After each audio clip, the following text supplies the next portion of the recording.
Ассалом тамошобинони азиз, хуш омадед ба канали мо. Дар ҷамъи спортивкаҳои туркиро пирсида буданд Мардаона. Ҳозир ман аз Корвон тарафи Пожарка, чорум Дарвоза, дуюм ряди широки ба навор гирифтагӣ. Ман мехоҳам спортивкаҳои Мардаонара размерашон то размери 54 ҳастай. Нархошон 280 сомонӣ туркиё. Ана иҷада бо ҳаст 300 сомонӣ. Ана мино ҳамаш спортивкаяй. Нархи анамиё 300 сомон. Сифатошон хубай, чӣ хеле ки ба мо фаҳмонданд ки ино аз ҳама беҳтарин шай.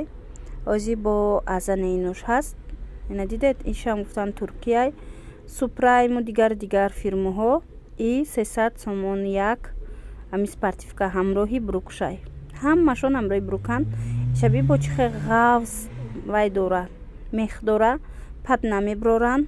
На агар дар кор бошад, метавонед ки омада гиред аз Корвон. Аз анами суроғае ки ма гуфтам. Ани спортивкаошон бо материалошон хушрӯ. Инош мех надоранд. Фақат ана вай супрайм буд, ҳаваё мехдор буданд. Хулас и буд спортивкаҳои Мардаона аз бозори Корвон. Бо мо бошед.